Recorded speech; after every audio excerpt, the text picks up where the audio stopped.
영국의 이 헨리 비숍이 이렇게 이제 써는 곡에다가 미국의 극작가인 존 하워드 페인이라는 사람이 1882년도에 굉장히 오래된 노래죠.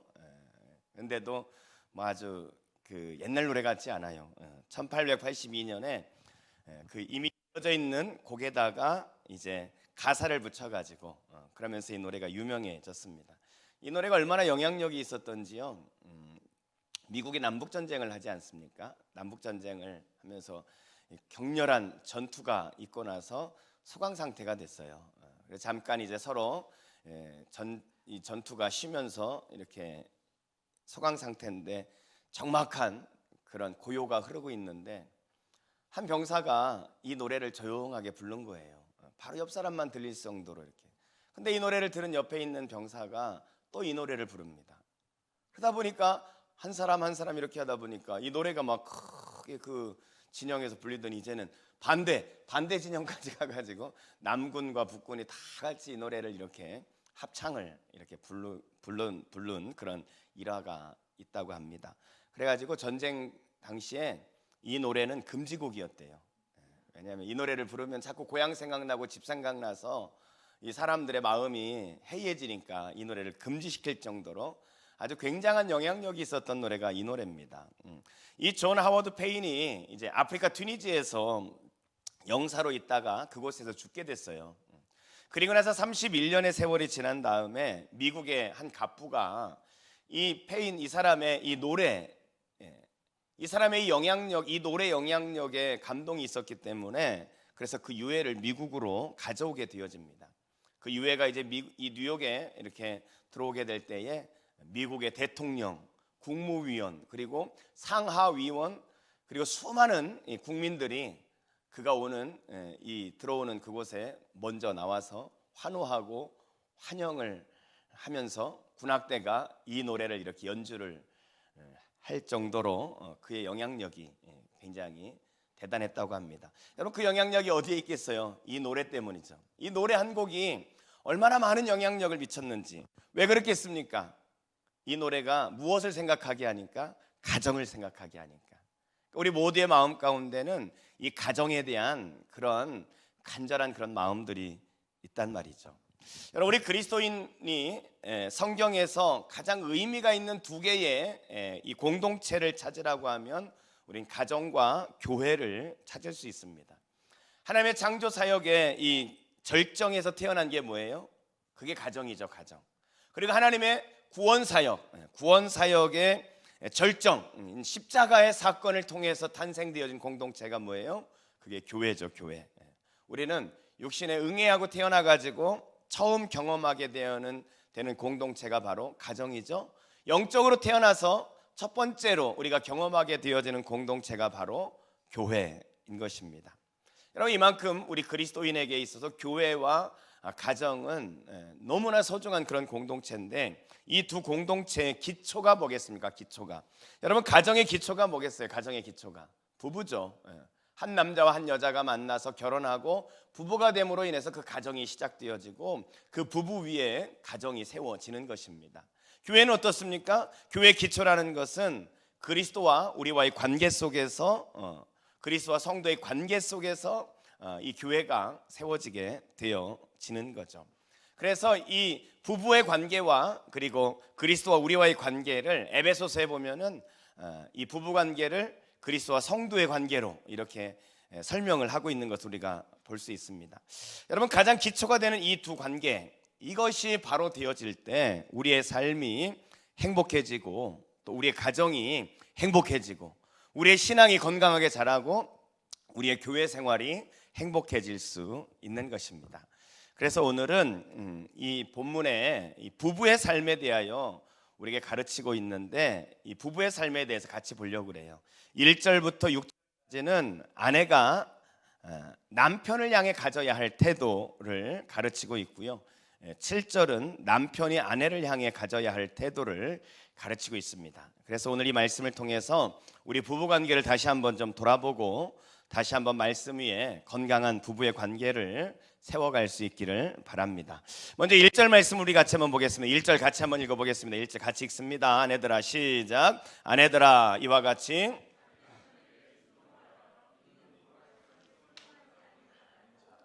말로 말미암지 않고 그 아내의 행실로 말미암아 구원을 받게 하려 함이니. 이 말씀의 시작이 어떻게 돼요? 아내들아 이와 같이 자기 남편에게 순종하라 이렇게 말씀하고 있어요. 남편에게 순종하라. 오늘날 여성들에게 참 적용하기 힘든 말씀이죠. 뭐 유머에도 있잖아요. 남존여비라고. 남자가 존재하려면 여자의 비율을 맞춰야 할 만큼 여자의 권력이 막강한 시대, 이런 막강한 권력을 가진 여자들에게 순종하라 이 말이 이게 참 말씀으로 생각되어집니다. 여성의 파워가 센 이 시대에 진짜 필요한 말씀이 이 말씀이 아닐까 생각을 하게 되어집니다. 여러분 사실 이 말씀이 기록되어질 베드로가 이 말씀을 쓸 당시를 한번 살펴보면요, 이 AD 65년경에 이 베드로 전서가 쓰여지게 되거든요. AD 64년이 어떤 때냐면 네로가 이 로마에 불을 지르고 그것 때문에 이 기독교인의 박해가 시작되어진 게 64년도예요. 그러니까 65년도에 이 그리스도인은 엄청난 박해를 받고 있었던 사람들이었어요. 그래서 그 박해를 피해 가지고 막 여러 곳에 흩어져 있는 사람들에게 이 베드로가 흩어져 나그네 된 너희에게 편지를 쓴다 하면서 이 베드로전서를 썼다고 하지 않았습니까? 근데 여러분 당시에 이 베드로가 이 베드로전서를 쓸 당시에 여성의 지위는 어땠을까요? 지금은 뭐 여성 파워가 엄청나지만 당시에 여성이라는 것은 사실 사람으로 여겨지지 않았습니다.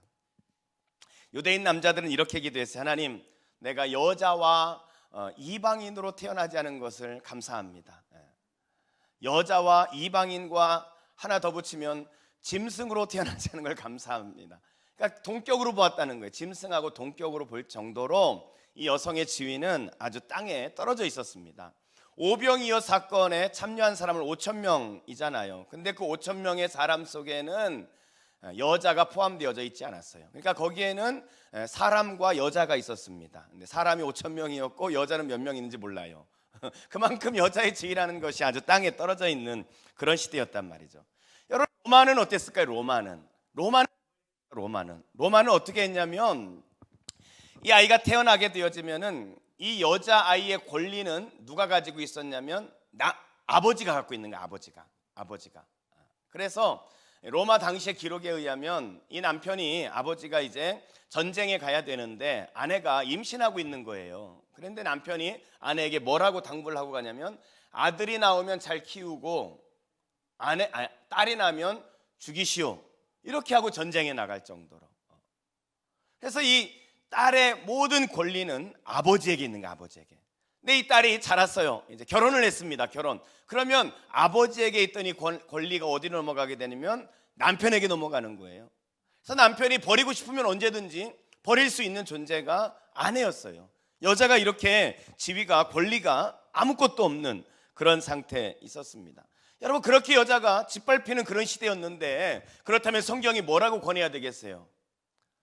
사랑하는 아내 여러분, 남편에게 저항하십시오. 남편을 공격하십시오. 뭐 이렇게 써야 되는 거 아니에요? 아니 그렇게 이렇게 돼 있는 여자들을 향해서 성경은 저항하라 이렇게 말하지 않고 순종하라 이렇게 말씀하고 있어요. 순종하라는 거예요. 여러분 사실 우리가 뭐 남존여비 농담처럼 이야기했지만요, 아직도 온 세상에는요 사실 이 여인들이 인간 대접을 못 받는 사람들이 훨씬 많습니다. 여러분 대한민국에 태어난 걸 여러분 감사해야 돼요. 어제 뉴스예요. 어제 뉴스. 이 이란에서 이제 그 14살 된 로미나 아슈라피라는 여자아이가 그 동네에 34살 된 남자하고 사랑을 해가지고 결혼하겠다고. 근데 이제 부모가 반대를 하니까 가출을 해버렸어요. 아버지가 신고를 했습니다. 신고를 해가지고 잡혔어요, 경찰에. 근데 이 14살 된 아이가 집에 가면 아버지한테 내가 폭력에 시달리니까 나는 가고 싶지 않다 그랬는데 경찰이 이 아이를 집에다가 인계를 해줬어요. 그런데 5일이 지난 다음에 아버지가 그 딸을 목을 낫으로 쳐가지고 참수해가지고 딸을 죽였어요. 딸을 명예살인이라고 하죠.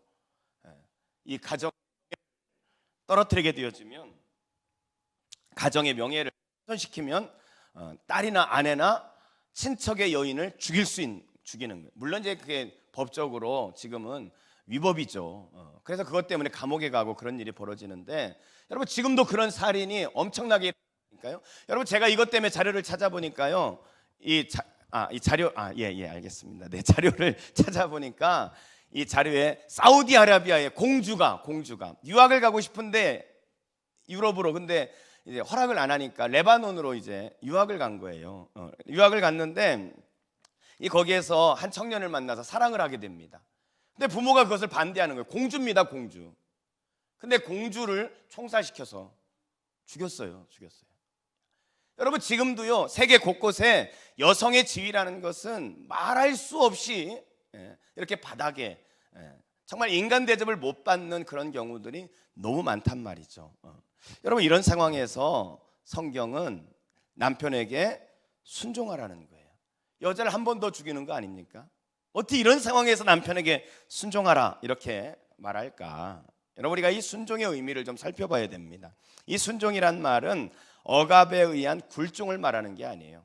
아버지의 명예살인 뭐 이런 게 있기 때문에 그 밑에 막 이렇게 무서워서 벌벌 떠는 그런 순종이 아니에요. 순종의 의미 속에는 자신이 자원하는 마음이 담겨져 있는 뜻입니다. 이 말에는. 그러니까 뭐뭐 아래 자신을 둔다 그 말이거든요.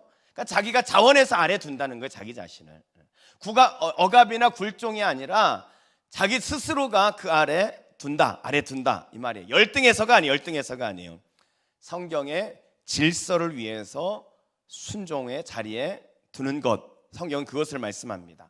그래서 여러분 이 순종을 잘 이해하려면 우리가 창세기의 여자의 창조 목적을 보면 돼요. 창세기 2장 18절 말씀에 보면 이런 말씀 있죠. 여호와 하나님이 이르시되 사람이 혼자 사는 것이 좋지 아니하니 내가 그를 위하여 돕는 배필을 지으리라 하시니라. 그러니까 하나님이 여성을 지은 목적이 뭐냐면 돕는 배필로 지었다는 거예요. 돕는 배필로 지었다는 것입니다. 여러분 돕는 배필, 돕는 자를 한번 생각해 보세요. 돕는 자가 있고 도움을 받는 자가 있겠죠. 그럼 여러분 누가 더 성숙한 사람입니까? 돕는 자가 더 성숙한 사람이죠. 돕는 자가 더 강한 사람인 거예요. 여러분 어린 아이일수록요 자기를 섬겨달라고 하죠. 근데 그 아이가 자라가면서 섬기는 사람이 되는 거 아닙니까?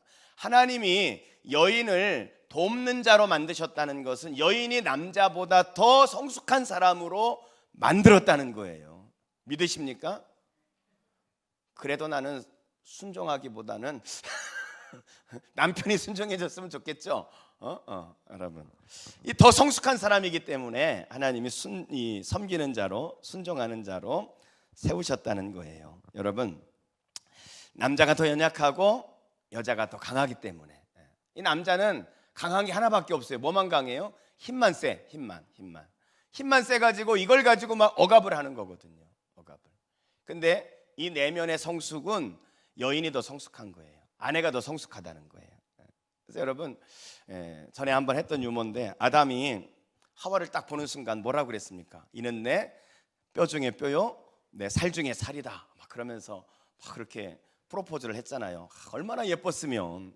너무 예뻤나 봐요. 그래가지고 아담이 하나님한테 물었어요. 하나님, 이 하와를 어쩜 이렇게 예쁘게 만드셨어요? 그랬더니 하나님께서 웃으면서 자식 그래야 네가 하와한테 이렇게 빠져가지고 결혼할 거 아니냐 이렇게 하시는 거예요. 그런데 좀 살다 보니까 이 하와가 좀 맹해 보여요. 이렇게 하와가. 그래가지고 하나님한테 하나님 예쁘게 창조한 건 좋은데 하나님 왜 이렇게 하와가 맹해요? 그랬더니 하나님 하시는 말씀이 그러니까 너한테 시집 간 거야.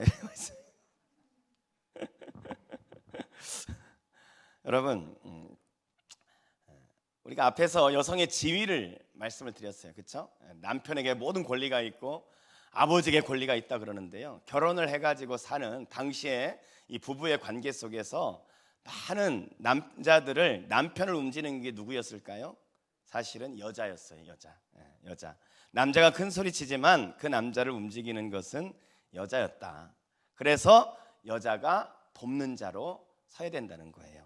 자기가 열등해서가 아닙니다. 여자가 더 성숙하고 더 강한 사람이기 때문에 순종하고 섬겨라, 이렇게 여성에게 하나님이 말씀하십니다. 자, 그럼 왜 순종을 해야 될까? 왜 순종합니까? 다시 1절을 봅니다. 1절을 보세요. 아내들아, 이와 같이 자기 남편에게 순종하라. 이는 혹 말씀을 순종하지 않는 자라도.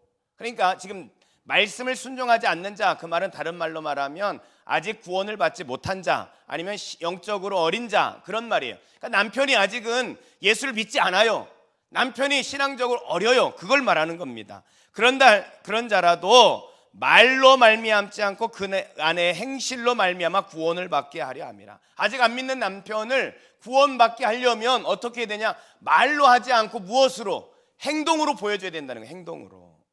왜 우리가 남편에게 순종해야 되느냐? 남편을 신앙적으로 바로 세우기 위해서, 남편을 그렇게 섬기기 위해서, 그래서 순종하라는 거예요.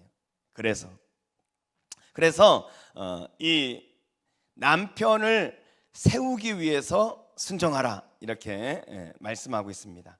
사랑하는 아내 여러분, 그리고 앞으로 아내가 될 여러분까지 세 분이 계신데 아내가 될 분들이 권하는데, 여러분, 세상은 반대로 갈수록 말씀의 반대로 그렇게 가고 있어요. 그렇죠? 그렇지만 이 성경의 진리는 변하는 게 아니에요. 하나님은 오늘 우리에게 아내들을 향하여 말씀하십니다. 남편에 대하여 순종하라. 순종하기를 주의 이름으로 축복합니다. 근데 여러분, 이게 누군가를 순종한다, 섬긴다, 이게 쉽습니까? 어렵습니까? 이게 어려워요. 이 순종하고 섬긴다는 게 어려워요.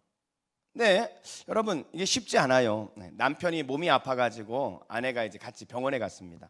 검사를 하더니 의사 선생님이 아내와 남편이 앉아 있는데 굉장히 심각한 표정을 하면서 남편은 좀 나가 있으라고, 그러더니 아내하고 이렇게 이야기를 하는 거예요. 그러면서 의사 선생님이 아내한테 진단이 나왔는데 아주 위급한 위중한 그런 상태라고, 그래서 이 남편을 살리고 싶으면 내가 여기다 적어주는 대로 그렇게 꼭 하지 않으면 남편이 죽습니다. 그러니까 이대로 해야 됩니다. 해가지고 의사가 이제 거기다 종이에다 써줬어요. 첫째, 매일 건강한 식사를 준비해가지고 아침마다 대접하십시오. 그래가지고 아침에 출근할 때 기분이 좋게 출근할 수 있도록 해줘야 됩니다. 두 번째, 점심은 절대 패스트푸드를 먹으면 안 됩니다. 그래서 잘 준비된 도시락을 꼭 싸줘야 되고, 그리고 덤으로 오후에 먹을 수 있는 간식까지 준비해줘야 됩니다. 저녁에 남편이 돌아오면 맛있는 저녁을 준비하시고 어깨도 주물러 주시고 바가지를 긁는 것은 절대 금지며 험하고 힘든 일은 절대로 시키면 안 됩니다. 마지막 네 번째, 남편이 원하면 무슨 일이든지 할 수 있게 해주십시오. 이렇게 의사가 아내에게 그렇게 권한 거예요. 아내가 이제 의사와 미팅을 마치고 나왔어요. 집에 가는데 남편이 궁금하잖아요. 의사가 뭐라 그랬는지 궁금해가지고 아내한테, 여보, 의사가 뭐라 그랬어? 그랬더니 당신 곧 죽는데. 여러분, 섬기는 게 쉬운 게 아니에요. 순종하는 게 쉬운 게 아니란 말이에요. 어떻게 섬길 수 있을까? 어떻게? 2절을 보면 돼. 2절을 보면은요, 너희의 두려워하며 정결한 행실을 봄이라. 남편이 변하는 이유가 뭐라 그랬어요? 행실을 보고 변한다 그랬죠. 어떤 행실이냐? 두려워하고 정결한 행실을. 이걸 봤을 때 남편이 성숙해가고 남편이 구원받고 남편이 신앙적으로 자라갈 수 있다는 거예요. 두려워하며 정결한 행실을 가져야 된다는 아내가. 여러분, 여기서 정결한 행실이라는 것은 구별된 행실을 말하는 것입니다. 그래서 세상의 다른 아내들과 다른 구별되어진 행실을 하라는 거예요. 하나님의 말씀에 아내가 어떻게 하라고 했는지 그 아내에 대한 성경의 가르침대로 그렇게 이 구별되게 그렇게 행동을 하라는 거예요. 근데 여기서 우리가 주목해야 될 것은 두려워하며, 그 말입니다. 두려워하며. 목사님, 리벌브 조금만 넣어주세요. 두려워하며. 두려워한다는 말은 뭐냐면, 여기서 두려워한다는 것은 남편을 두려워한다는 말이 아니에요. 남편을 두려워한다는 게 아니라 하나님을 두려워하는 걸 보여주라는 거예요. 이 아내가 정말 하나님을 두려워하고 하나님을 사랑하는 것을 보여줘야 된다는 거예요. 여러분, 이 말을 좀 더 비약을 하면 하나님을 사랑하는 마음을 가지고 있을 때 우리가 그 남편을 섬길 수 있고 순종할 수 있게 되어진다는 거예요. 하나님을 사랑할 때, 하나님을 사랑할 때. 그 말씀을 5절 말씀에 보면 전에 하나님께 소망을 두었던 그랬어요. 소망을 둔, 이따 이 말씀을 읽으면 설명하겠지만 하나님께 소망을 두고 있어요. 하나님께 소망을 두는 사람이 남편을 순종할 수 있는 거예요. 인간적인 모습으로 보면요, 남편같이 째째한 남자들이 어디 있습니까? 그렇죠? 치사하기 그지없는 게 남편이란 말이에요. 되게 여자들한테만 계속 얘기하니까 제가 되게 그러네요, 남자가. 근데 여러분, 이게 하나님 말씀이라서 남자같이 째째한 사람은 없어요, 사실. 남편같이 특별히. 그런 째째한 남자한테 순종한다는 거, 이게 인간적인 생각을 하면 할 수 없죠, 그렇죠? 그런데 하나님을 생각하고 하나님과의 사랑 안에 있으면 그 남편을 순종하고 섬길 수 있게 되어지는 것입니다. 그래서 여러분이 베드로 전서에 보면은요, 순종에 대해서 굉장히 강조를 많이 하거든요.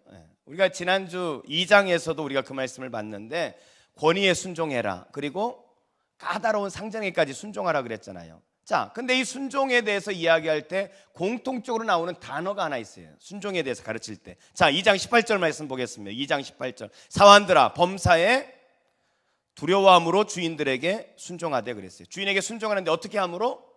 두려워함으로. 여러분, 이 두려워함으로 순종하라는 거예요. 그 다음에 2장 13절을 보세요. 2장 13절에 뭐 인간의 모든 제도를 주를 위하여 순종하되 그랬어요.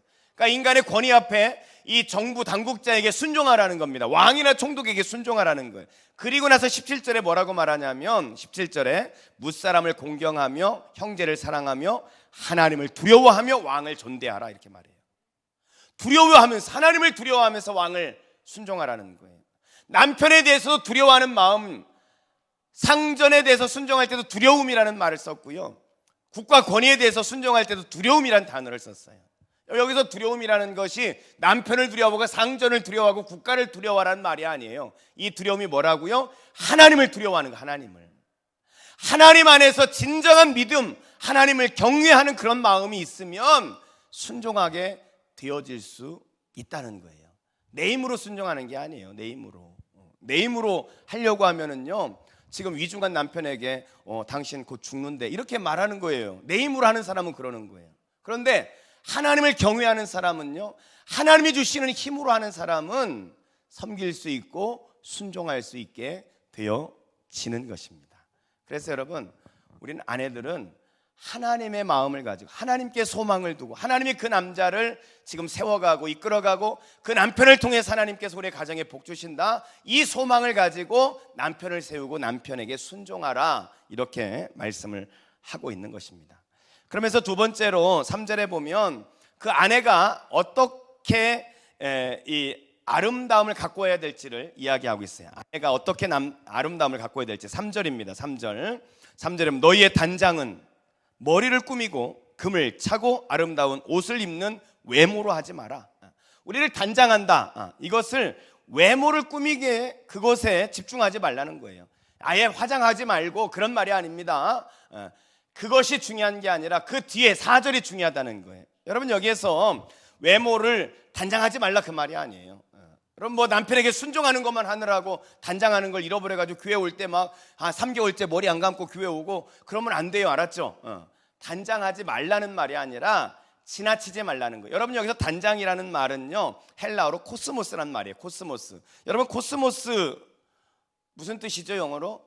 우주, 그런 뜻이죠. 근데 이 우주라는 말이 그냥 우주가 아니에요. 질서가 있는 우주란 뜻이에요. 질서가 있는 우주. 근데 이 코스모스에서 나온 영어 단어가 하나 있습니다. 뭘까요? 헬라어 코스모스에서 나온 단어가 뭔지 아세요? 코스메틱, 화장품이 그 말에서 나온 말이에요. 화장품이. 그래서 화장을 할 때는 여러분 질서 있게 해야 돼요. 알았죠? 화장을 아주 그냥 막 하면 안 돼요. 알았죠? 질서 있게. 이 말이 뭐예요? 외모를 꾸밀 때는, 외모를 단장할 때는 질서 있게 하라는 거예요. 지나치지 않게 거기에 모든 것에 집중해가지고 막 그것만 신경 쓰고 그렇게 살면 안 된다는 거예요. 그러면서 베드로가 이 아내들이 신경 써야 될 것이 뭐냐? 그것이 4절이에요. 4절. 알았죠? 4절. 자, 여러분, 화장에 대해서 화장을 하지 말라는 게 아니에요. 화장을 하세요. 제가 특세할 때마다 깜짝깜짝 놀래요. 화장을 해야 됩니다. 근데 화장을 막 하면 안 된다니까요. 10대가 화장하면 뭐라 그래요? 치장이라 그러죠. 20대가 화장하면 그건 화장이에요. 그때는. 알았죠? 우리 예지는 화장하는 게 맞아요. 30대가 화장하면 뭐라 그럴까요? 분장이라고 합니다. 40대가 환장 아유, 40대가 화장하면 변장이래요. 50대가 화장하면 이미정 집사님 위장입니다. 그거는 60대가 화장하면요. 60대가 화장하면 포장이고 70대가 화장하면 환장이고 80대가 화장하면 끝장이래요. 끝장이랍니다. 이 질서가 있어야 된다는 거예요. 근데 베드로가 말하려고 하는 건 4절이에요. 4절. 어디에 단장을 해야 되느냐? 4절 말씀 보겠습니다. 4절 같이 읽습니다. 4절 같이 읽습니다. 시작. 오직 마음에 숨은 사람을 온유하고 안정한 심령에 썩지 아니할 것으로 하라. 이는 하나님 앞에 값진 것이니라. 마음에 숨은 사람, 그게 뭐예요? 우리의 속사람을 말하는 거. 우리의 속사람을 온유하고 안정한 심령에 썩지 아니할 것으로 하라. 그게 하나님 앞에 값진 거다. 우리가 외적인 치장 이거 하지 말라는 게 아니에요. 이걸 해요. 근데 환장하게 하지는 말고 그 시간에 우리의 내면을 아름답게 갖고 가라 그 말이에요. 아내들에게 하는 말입니다. 내면을 아름답게 갖고 가라. 내면은 뭐 아주 개판이면서 외모만 이렇게 막 치장한 거를요. 성경이 뭐라고 말하는 줄 아세요? 잠언 11장 22절에 보면요. 아주 재밌는 말씀이 있어요. 아름다운 여인이 외모가 아주 예쁘게 치장을 했다는 거예요. 아름다운 여인이 삼가지 아니하는 것은 내면이 개판이라는 거예요. 말해요. 외모는 예쁜데 내면은 개판이야. 그런 사람을 뭐라고 표현하냐면 마치 돼지 코에 금고리를 같으니라 이렇게 말하고 있어요. 돼지 코에 금고리가 건 거와 같다는 말이에요. 우습고 아주 추하다 그런 말이죠. 그래서 여러분 우리가 속사람을 아름답게 하라는 거예요. 사실 이것은 여성뿐만이 아니라 우리 모두가 다 마찬가지죠. 그래서 고린도전서 4장 16절 말씀해 보면은 그러므로 우리가 낙심하지 아니하노니 우리의 겉사람은 낡아지나 우리의 속사람은 날로 새로워진다. 아니 화장 좀 하려고 했더니 뭐 위장이다 변장이다 뭐 환장이다 그러는데 여러분 아무리 외모는 치장해도요 낡아지게 돼 있어요. 그러니까 외모를 보면 자꾸 어떤 생각이 듭니까? 낙심하게 되는 거예요. 낙심하게 돼요. 그렇지 않습니까? 제가 거울 볼 때마다 요즘에 내가 조금씩 늙어가는구나. 내 얼굴이 옛날에 이렇지 않았는데 그런 생각이 들죠, 여러분? 그런 생각 안 드세요? 그러니까 자꾸 낙심이 되는 거 외모를 보는 거예요. 외모는 자꾸 낡아지게 돼 있거든요. 그런데 여러분, 우리 그리스도인은 낙심하지 않아도 됩니다. 왜요? 우리의 속사람은 날로 새로워질 수 있기 때문에 나이에 상관없이 나이가 들수록요 그 내적인 이 미모는 더 아름다워질 수 있어요. 여러분 이게 우리 그리스도인의 소망인 거예요. 여러분은 나이 들수록 추해지고 싶습니까? 아니면 나이 들수록 아름답고 싶습니까? 아름다워야죠. 그러려면 내 외모에 치장하기에 앞서서 우리의 내면을 아름답게 치장하는 사람이 돼야 돼요. 제가 우리 교회에서 지금 10년 됐잖아요. 근데 우리 교인들 가운데는 우리 김봉환 장로님, 강덕헌 권사님 두 분은 제가 이제 알고 지낸 지가 20년이 됐어요. 20년. 그러니까 제가 우리 장로님 과거를 다 알겠죠? 제가 20년 전 장로님 제가 다 알고 있어요. 우리 권사님 다 알고 있어요. 근데 제가 우리 장로님들 이렇게 딱 보면서 참 감사한 게 우리 장로님들 원로 장로님들이나 은퇴한 장로님들 우리 장로님들 뵈면서 감사한 게 우리 성도들이 젊은 성도들이 다 이 원로 장로님이나 우리 장로님들을 다 존경할 자로 여긴다는 게 참 감사해요. 우리 성도들이. 특별히 뭐 제일 어른인 우리 최수화 장로님 전부 다 존경하잖아요. 참 저렇게 내가 나이 들고 싶다. 근데 제가 최수화 장로님의 옛날을 알아요. 제가 그러니까 굉장히 뭐 옛날에 개판이었다는 게 아니라 연세가 드실수록 더 아름다워지시는 거예요. 연세가 드실수록 더 아름다워지는 거예요. 왜 그러겠습니까? 내면을 갖고 가기 때문에 그래요. 내면을 갖고 가니까. 겉사람은 어차피 시간이 갈수록 후퇴하게 되어 있어요. 낡아질 수밖에 없어요. 그게 우리의 승부가 어디에 있습니까? 우리의 내면에 있어야죠. 아름답게. 나이가 들수록 더 성격이 더 여유가 생기고, 나이가 들수록 더 넉넉해지고, 나이가 들수록 하나님과의 관계가 더 깊어지고, 나이가 들수록 신앙의 연륜이 깊어져서 정말 연약한 성도들을 이끌어줄 수 있는 그러한 속사람이 강건한 사람, 속사람이 존경받을 수 있는 그런 사람. 여러분, 우리 모든 성도들이 이런 내면을 가꾸어 가면서 그렇게 아름다운 사람으로 늙어갈 수 있기를 주의 이름으로 축복합니다. 그러면서 이 베드로가 이제 믿음의 본을 보이는 선배를 소개하고 있습니다. 선배를 소개해요. 자, 5절 말씀을 보겠습니다. 5절에 전에 하나님께 소망을 두었던 거룩한 부녀들도 이와 같이 자기 남편에게 순종함으로 자기를 단장하였나니. 그러니까 남편에게 순종했어요. 왜요? 하나님께 소망을 두고 있기 때문에. 하나님께 소망을 두고 있기 때문에 순종함으로 자기 자신을 단장한다는 거예요. 이게 굉장히 중요한 말이에요. 순종함으로 단장한다. 여러분, 순종하면은 여러분 우리는 어떤 생각이 들어요? 순종하면 손해죠. 나만. 그렇죠? 나만 그냥 맨날 순종하면 뭐 시키는 대로 해야 되고, 나만 그렇게 바보같이 이렇게 생각되어지는데, 오늘 말씀해 보면 순종함으로 자기를 단장한다는 거예요. 순종함으로 내 내면이 더 아름다워진다는 거예요. 왜 그렇겠습니까? 여러분 한번 생각해 보세요. 아까도 말씀드렸지만 여러분의 남편들이 뭐 순종할 만한 뭐 그런 인격이 있습니까? 예? 솔직히 예? 저 외에는 아무도 없어요. 여러분, 그런 남편에게 순종해 보세요. 그러면요, 그 순종을 통해서 내가 내 자아를 죽이고 내가 하나님 앞에 더 의지하게 되어지고, 그러면서 내 내면이 단장되어지는 거예요. 내가 남편에게 순종하지만 결과적으로는 내가 더 성숙한 사람으로 자라가게 되어진다는 거예요. 그런 사람들이 무엇을 보고? 하나님께 소망을 두고 있기 때문에 하는 거예요. 하나님께 소망을 두고 있기 때문에. 그러면서 그런 예로 6절에 보면은 사라를 예로 들어요. 사라가 아브라함을 뭐라고 칭했어요? 주라 칭하여 순종한 것 같이 너희는 선을 행하고 아무 두려운 일에도 놀라지 않으면 그의 딸이 된 것이니라. 이 사라가 아브라함을 주로 칭했다. 주로 칭했다. 여러분, 이해가 되세요? 아브라함이 참 믿음의 조상으로 괜찮은 사람인데, 아내 입장에서 한번 생각해 보세요. 이 아브라함을, 아내 입장에서 아내 사라가 어땠을까요? 생각해 보세요. 여러분, 지금은 막내가 자유로운 그런 시대를 살아가고 있지만, 옛날에는 고향을 떠난다는 것은요, 죽음이에요. 쉽지 않은 일입니다, 그것이. 그렇죠? 그런데 어느 날 남편이 야, 가야 되겠다 그러는 거예요. 어디로 가는데? 그랬더니 목적지 몰라, 그냥 가는 거야. 그리고는 끌고 가는 거야, 아내를. 근데 여러분, 사라가요, 따라와요. 그러더니 뭐 하란에 머물렀습니다. 하란에 머물러가지고 정착하는가 싶었더니 갑자기 남편이 또 야, 또 가야 되겠다. 정착할 만하니까 또 가자는 거야. 또 따라 나섰어요. 남편을 따라 나서가지고 간다고 한 목적지라고 도착했는데 그곳이 어디냐면 가나안 땅이에요. 여러분이 가나안 땅이라는 것은 굉장히 척박한 땅입니다. 이스라엘 가보면 알지만요, 굉장히 척박한 땅이에요. 실은 기껏 목적지라고 왔는데 집도 없고 지금 이 척박한 땅에 남편이 데리고 온 거예요. 야, 열받지 않겠습니까? 아내 입장에서 더 열받는 건 뭡니까? 거기에 좀 뭐 있는가 싶더니 기근이 나가지고 또 애굽으로 갔어요.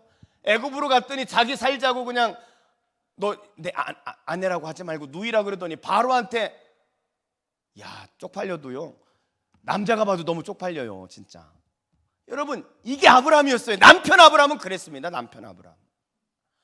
사라의 입장에서 보면은요, 이건 진짜 남편도 아니야. 이런 건 남편도 아니야. 그러지 않겠습니까? 제가 그랬으면 저 벌써 반은 죽었을 거예요. 안 그러겠어요? 이근길 안수집사님도 반은 죽었어, 제가 볼 때. 그런데 사라는 그런 남편을 주라고 얘기하는 거예요. 주다. 더 기가 막힌 건 뭡니까? 사라가 임신할 수 없을 때 임신해가지고 아들 하나 낳았어요. 이게 금지옥엽이죠. 생명과 같은 존재 아닙니까? 그런데 어느 날 남편이 이 아들 드려야 되겠다. 야, 그때 놔줄 수 있겠어요? 송성희 권사님, 진영이 놔줄 수 있겠어요? 갖고 가 바치라고? 하나님을 소망을 두지 않고는요 주라고 할 수가 없는 거예요. 이 사라가 아브라함에게 소망을 둔 게 아니에요. 하나님께 소망을 두니까, 하나님을 경외하니까 그 아브라함을 주라고 이야기하는 거예요. 아브라함이 믿음의 조상이 그냥 된 게 아니에요. 사라가 있었기 때문에 믿음의 조상이 된 거예요. 돕는 배필이거든요. 돕는 배필. 그래서 여러분 남편 볼 때 여러분 어떤 생각이 드세요? 그 반은 여러분이 만든 겁니다. 여러분이 만든 거예요. 여러분하고 살면서 그렇게 됐잖아요. 여러분이 만든 거예요. 남편이 훌륭하다 생각이 들면 그 반은 여러분이 만든 겁니다. 여러분이 만든 거예요. 남편이 진짜 개차반 같아요? 그 반은 여러분이 만든 겁니다. 알았죠? 알았죠? 사라는요 남편의 어떠함에 상관없이 남편을 주라 이렇게 섬겼습니다. 여러분 이런 사라가 있었기 때문에 아브라함이 믿음의 조상이 되는 겁니다. 우리 모두가 그런 아내가 될 수 있기를 주의 이름으로 축복합니다. 자, 이제 7절에서 이제 하나님께서 남편에게 권면합니다. 남편에게. 자, 여러분 한번 생각해 보세요. 아내한테는 1절부터 6절까지 6절이나 하라 해가지고 아내에게 권면하더니 남편한테는 지금 몇 절을 지금 하라 했습니까? 7절 한 절밖에. 야, 성경은 역시 불공평해. 그렇죠? 아내한테는 잔소리를 이렇게 많이 하고 남편한테는 겨우 딱 한마디 그냥 하고 마나? 뭐 이렇게 생각이 될 수 있죠. 여러분 반대로 생각해야 돼요. 남편에겐 소망이 없기 때문에 말 하나 마나야.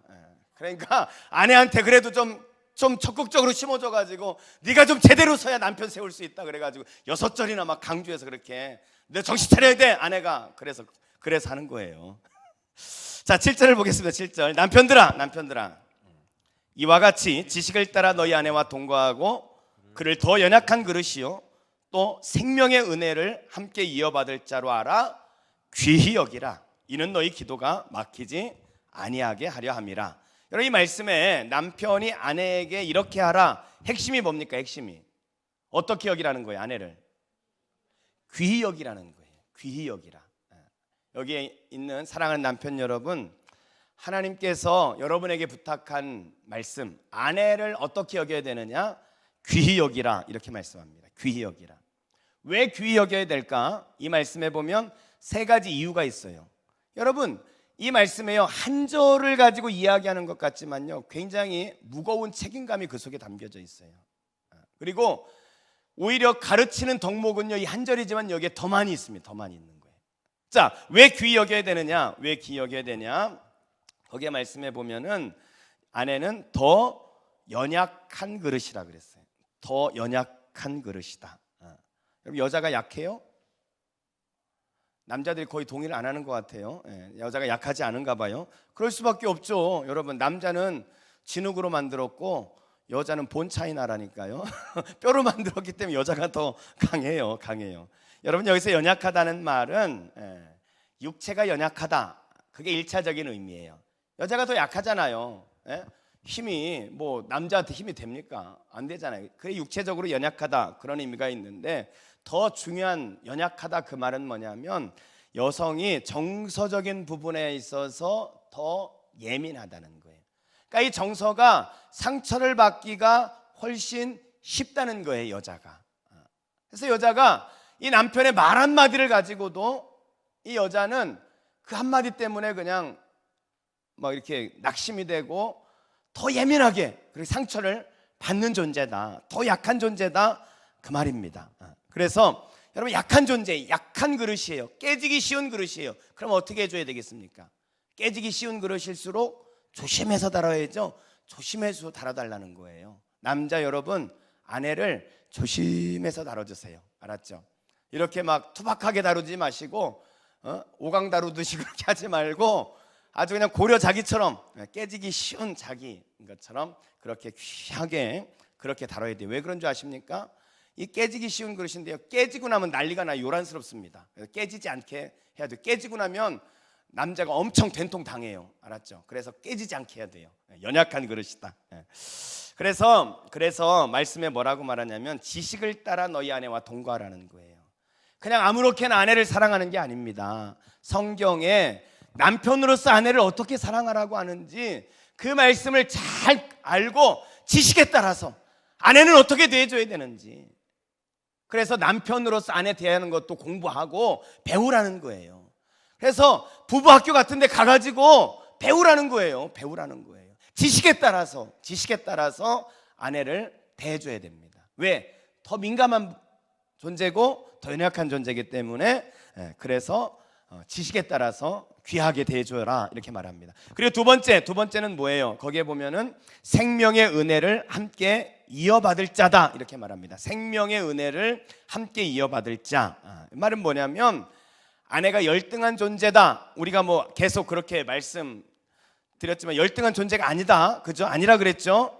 근데 열등한 존재가 아닌 정도가 아니라 아내는 생명의 은혜를 함께 이어받을 자라는 거예요. 당시에 여인은 소유물인 물건이라 그랬잖아요. 그런데 오늘 성경은 그 여인에 대해서 동등한 자로 그렇게 이야기를 하고 있습니다.